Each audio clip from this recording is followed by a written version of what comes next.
episode of Betty Adams Discusses. I am here with... It's me, Grim. Okay, so here's a question. There's obviously, every story has a limit. There's only so much stuff you can go into.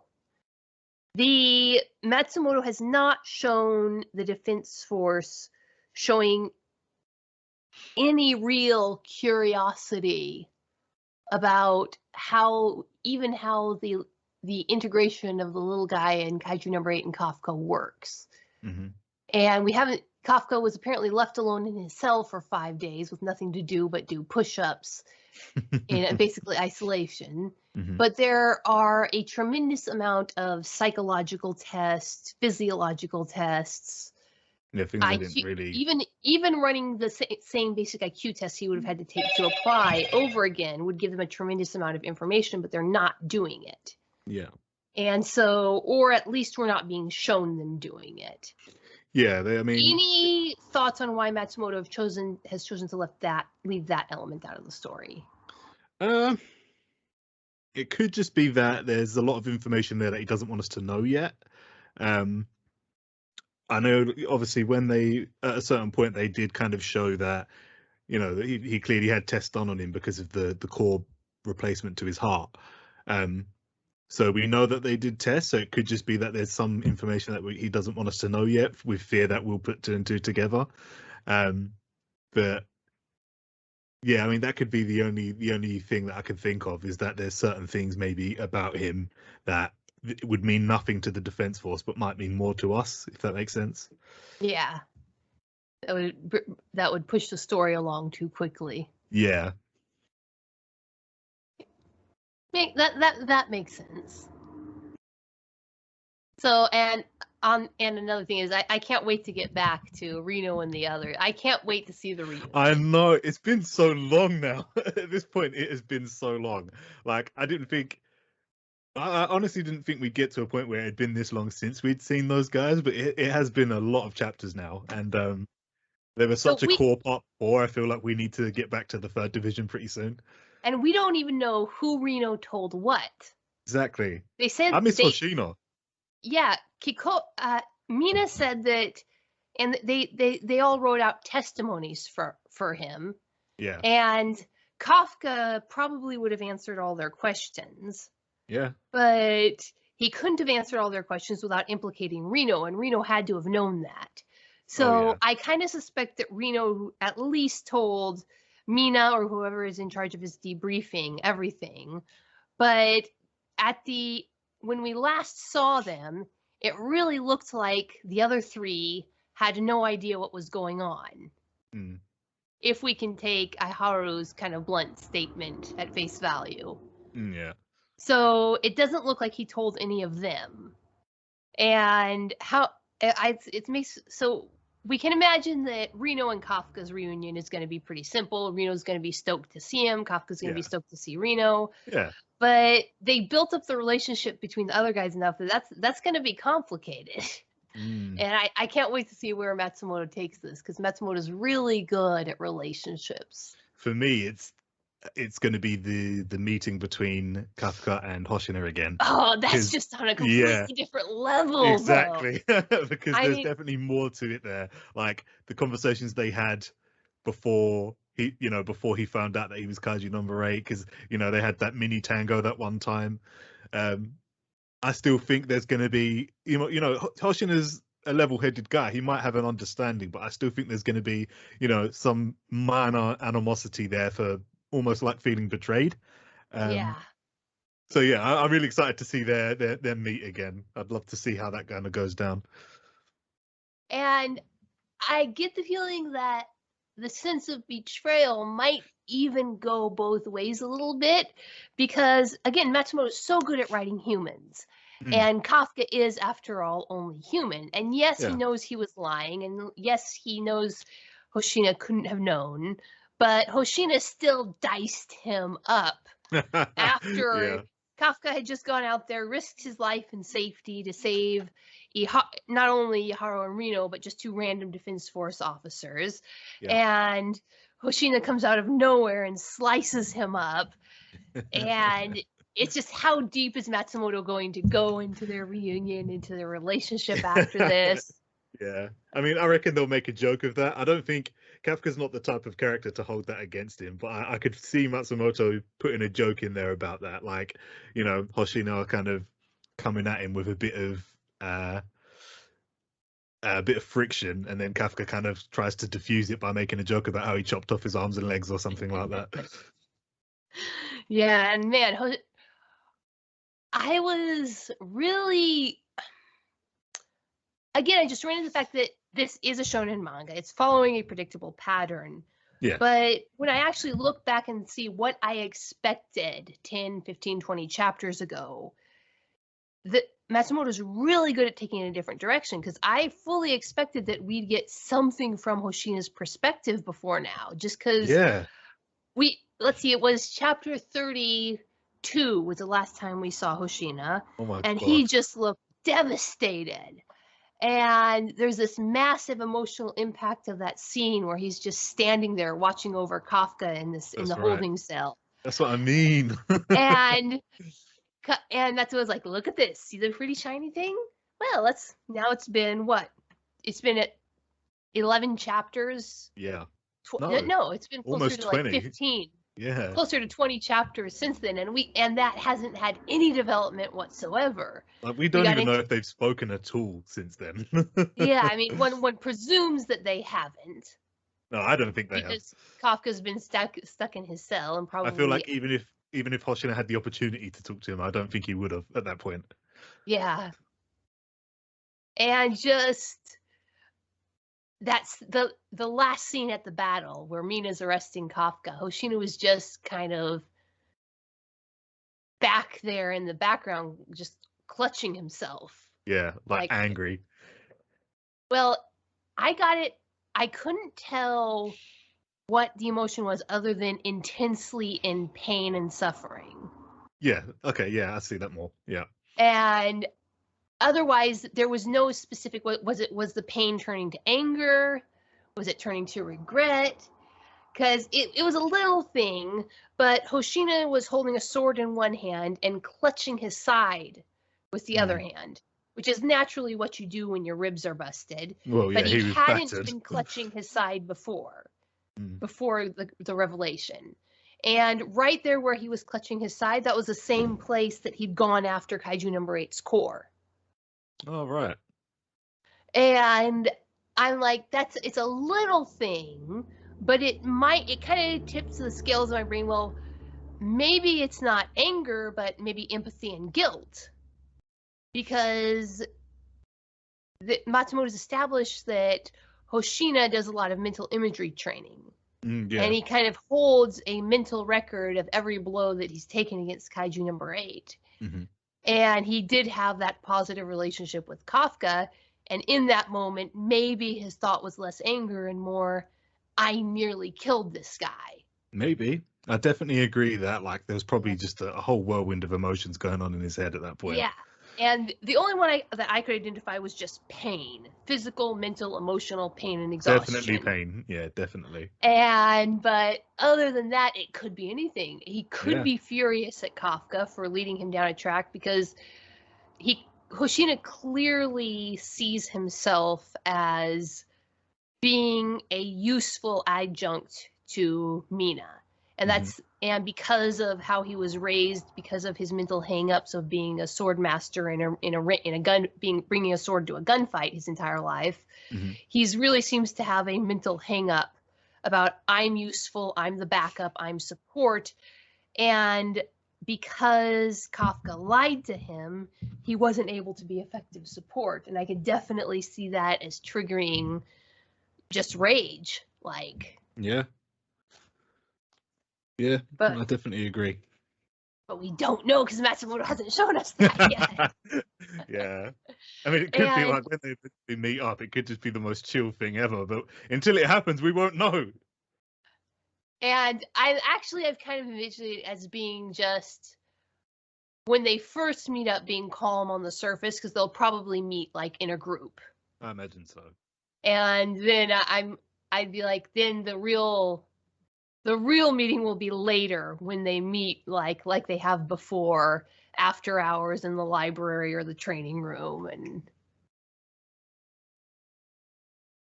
I've spent quite a bit of brain power to imagining how that's going to go down.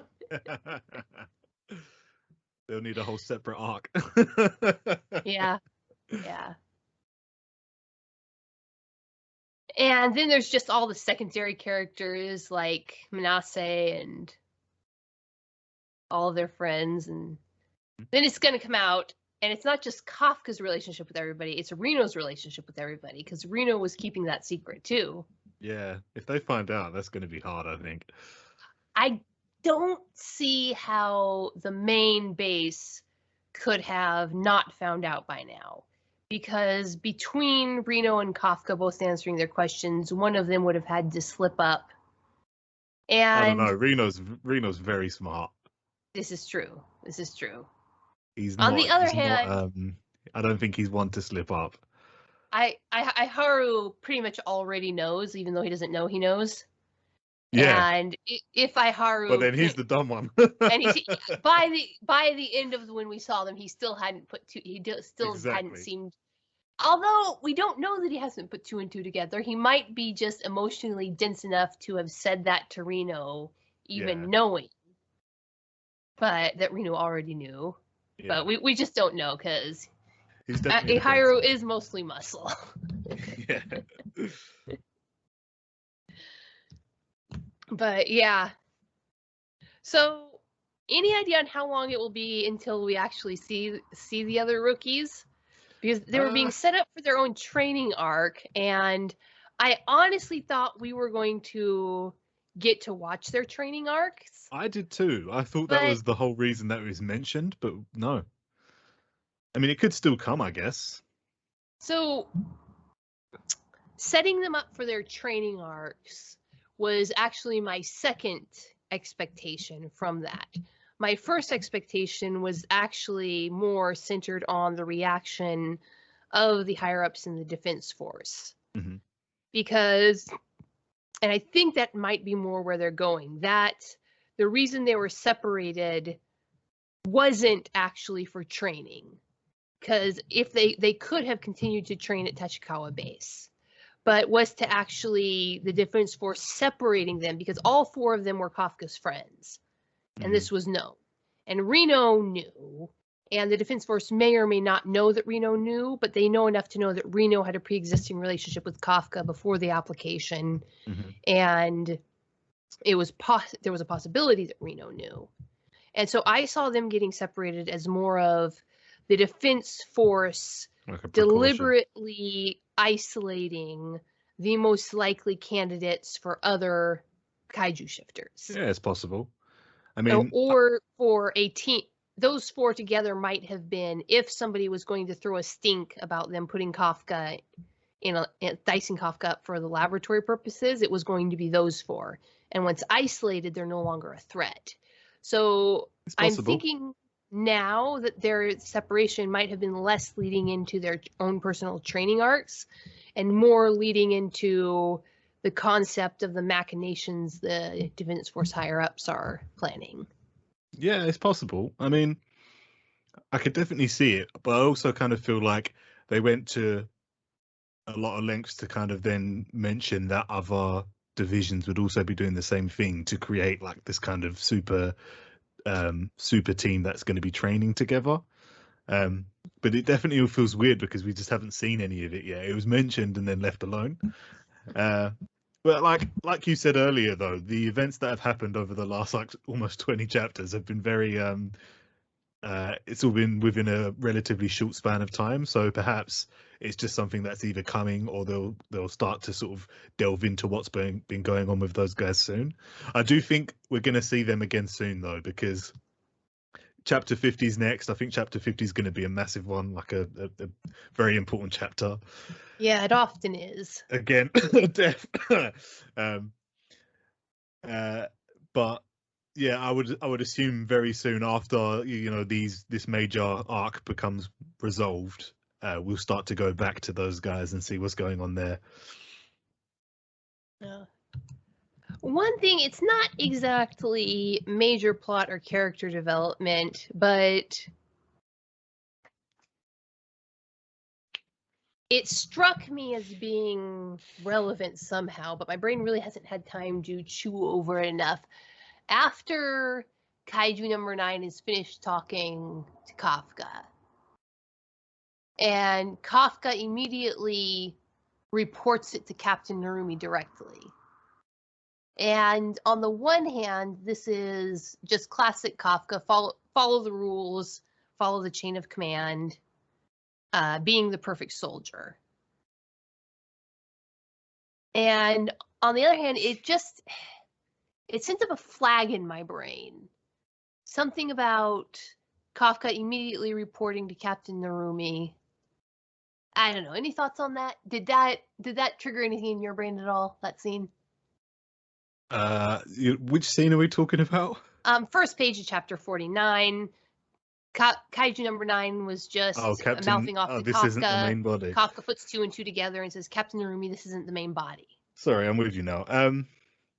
I don't really see it being anything sort of unusual. At this point, I would, Captain Narumi is the commanding officer. I feel like he's just, and also in Kafka's eyes, he's probably the next. I doubt Kafka's not the type to regard himself as the strongest. So in his eyes, Captain Narumi is probably the strongest person on this battlefield. So to me, it kind of just makes sense that he's, like you said, being the perfect soldier and letting his captain know, his commanding officer know what the situation is. Okay, and that kind of leads me to my next this is actually a pretty big question I have. Okay. Matsumoto hides major plot points behind shonen tropes. But Kaiju number 9 is written to be incredibly intelligent and slightly talky for a monster-type supervillain. Smart ones usually talk. Had Kaiju number 9 simply let the gamma body decay the way it was decaying, there would have been much less time for Kafka and Captain Narumi and Kikoru to react to Kaiju, the main body. So I'm kind of torn here. Is the Kaiju number 9 character just a compulsive talker, needing to show off to other people, needing to communicate? Or was it deliberately attempting to lure the Street 3 strongest combatants back to the command tent? Yeah, potentially. Because Kaiju number 9 knows how Kaiju number 8 works by now. And Kaiju number 9, it just outright states, I'm going to take a great Kaiju power for myself. Yeah. And Kaiju number 9 could not be ignorant of the fact that would immediately send all 3 of them, who are currently dispersed and not focused on heading straight for daddy.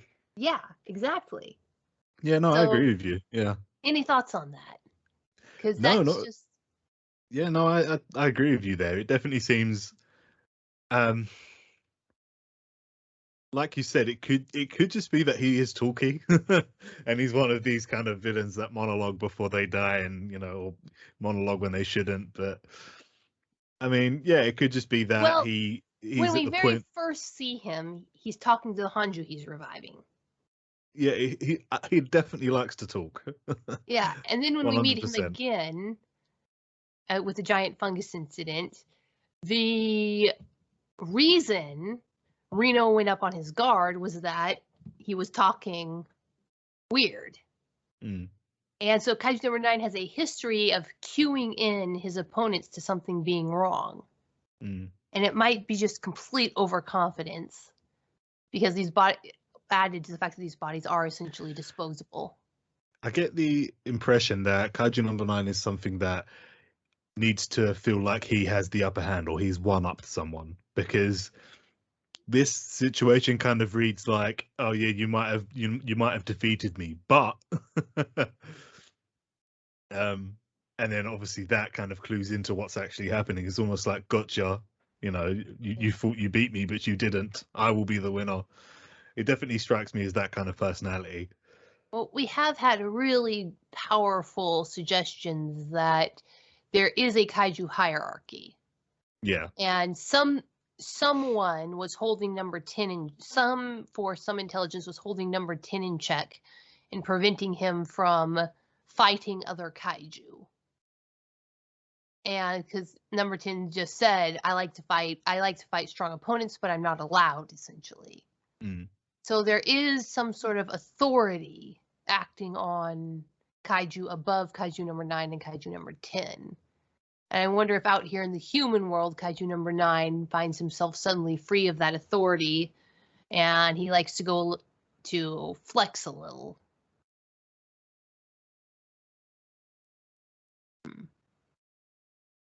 Could be. Well, any final thoughts? No, man, just let me reach up to 50. Oh yeah, 7 days. Can't wait. Yeah, it's been so long since we've seen Hoshina, and I gotta admit, after Kafka, Hoshina is my favorite character. Yeah, I'm still a big fan of him. I like Director General Shinomaya. I like Koru. All these characters are really solid, but yeah, Hoshina's got to be my favorite. I think it's easy for me to like, the current characters because they all play such a role in each other's relationships. But for me, Hoshina's the only kind of like other character who's had so much kind of development of his own that doesn't have anything to do with anyone else, and I really like that because I feel like there's still so much we could learn about him in his past. Hoshina's definitely a favorite. And you know what? I was recently thinking about Bako, the tiger. Oh yeah. And the more I think about it, the more relevant Bako seems to the world building. Because Bako really stands out. Bako is an unnecessarily fantastic element, if that makes sense. They established the world 10 minutes in the future. They established that there were kaiju in this world. And that alone, because as an author, you're allowed one great leap away from reality, and then you have to stick to the internally consistent logic of your world. Tigers do not make good work animals under any situation. Having a tiger being not just a pet, not just a display animal, but a trained companion animal who can be allowed to roam free in a area with people around is a completely fantastical element. And why Matsumoto, who knows the science, who's very, very good at keeping this world realistic despite the kaiju, why Matsumoto added an essentially domesticated tiger to the situation. It's something that I just forgot about for the longest time because we haven't seen Bako in 20 odd chapters, but it is really weird. So Matsumoto pays such attention to science that he got the movement patterns of the fungus right, and when the tissue was growing out of the ants' dead bodies. And I don't see Matsumoto making the mistake of thinking that a tiger would be a practical combat animal. Yeah, maybe. And there is nothing about this world that would suggest that it is the neurological development of random mammals would be significantly different. And so that's just been itching at the back of my brain the past couple of days. Why does Mina have a tiger? Well, I'll tell you one thing that I kind of buy into now is I was speaking to Anime Ramble, and he said that he kind of feels like Bako might be a numbered weapon. And I agree now, especially because of what we've seen with Narumi and his eyes. We now know that numbered weapons don't have to just be some sort of physical weapon or attachment or suit. We know that they can now be something more, biological.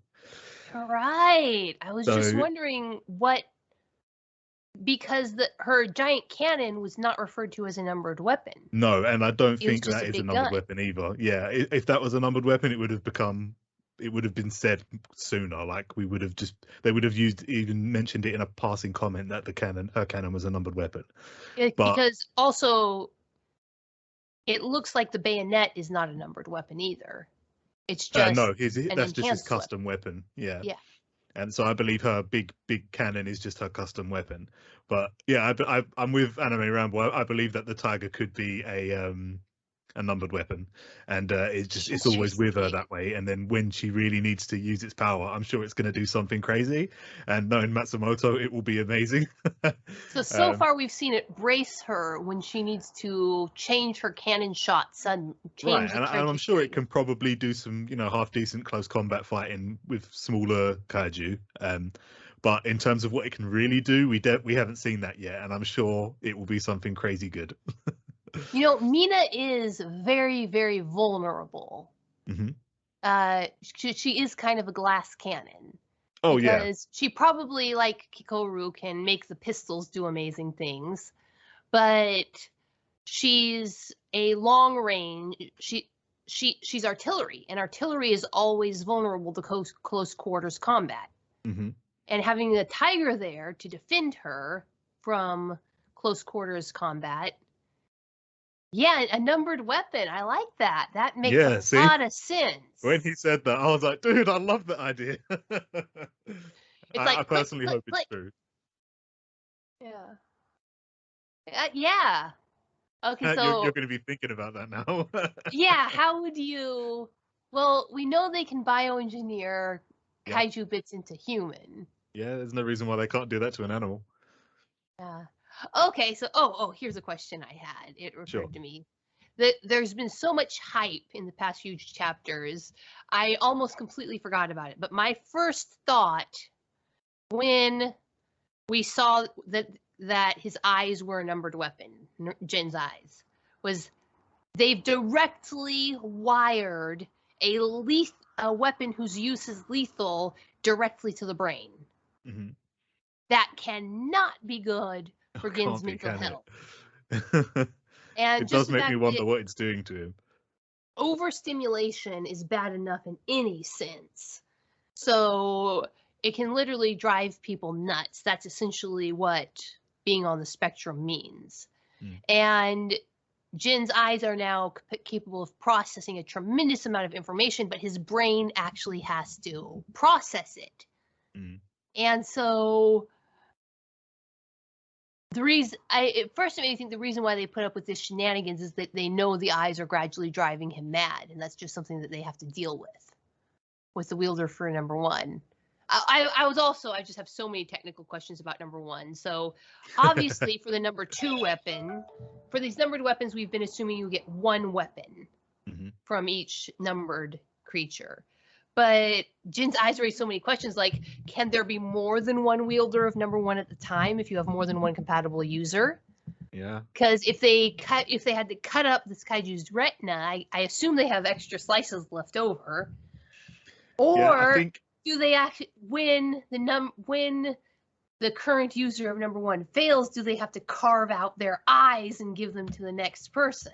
Oh, Christ, can you imagine?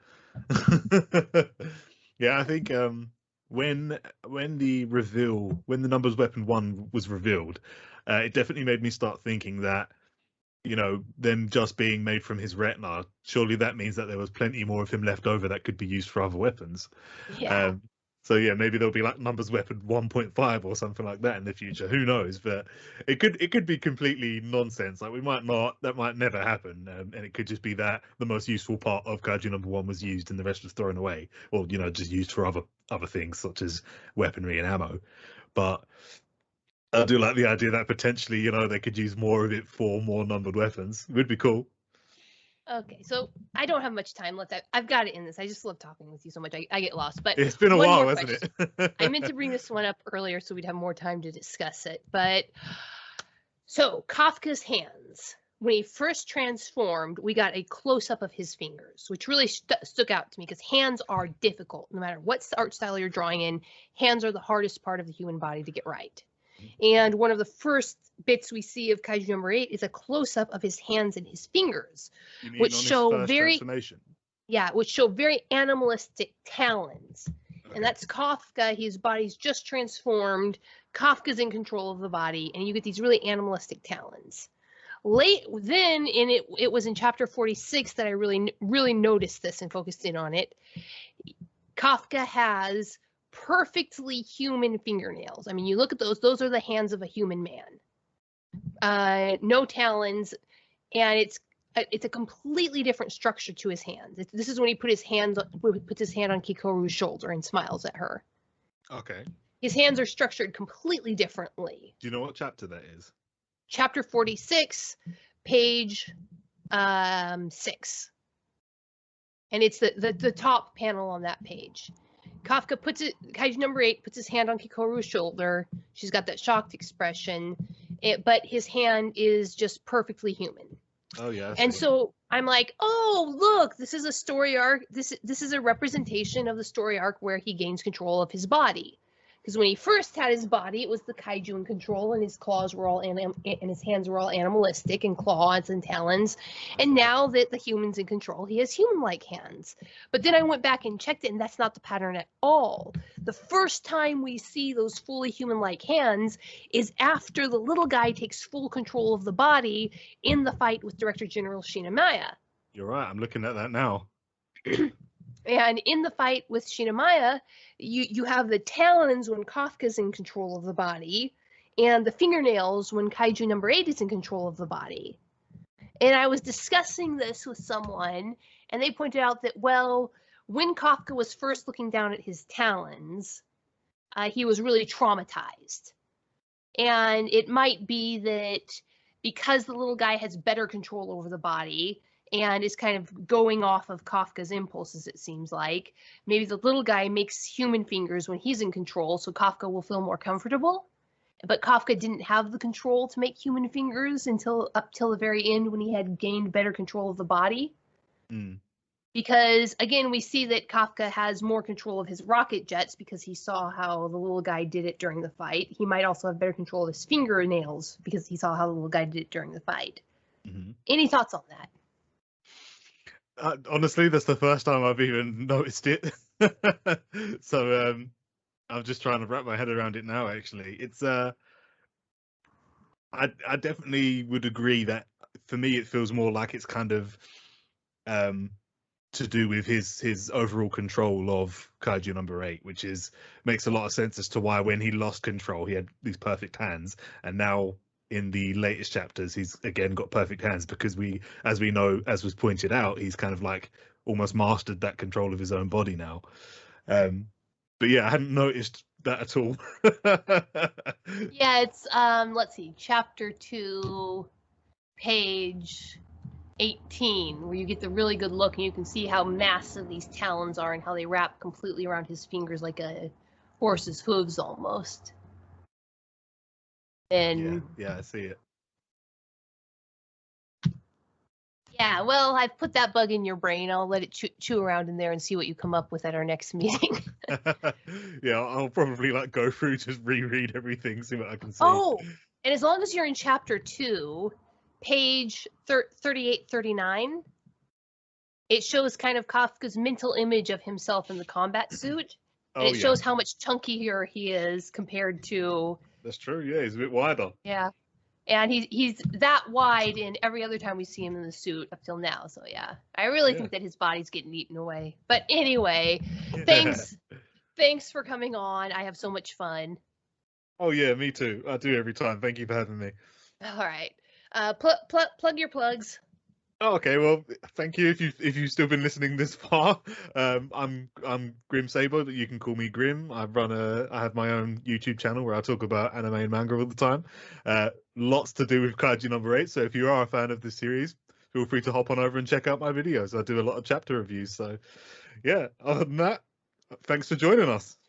All right, peace out, my wonderful viewers. Humans are weird. We took a vote, and humans are weird. I have the data. 2 books in a series of human absurdity. Go check out these short story collections. What will our little green friends think of us when we finally do make it to space? Find out the answer in 2 books of human absurdity. Humans are weird, we took a vote, and humans are weird, I have the data. Available on Amazon, Barnes & Noble, Kobo, and Google Play.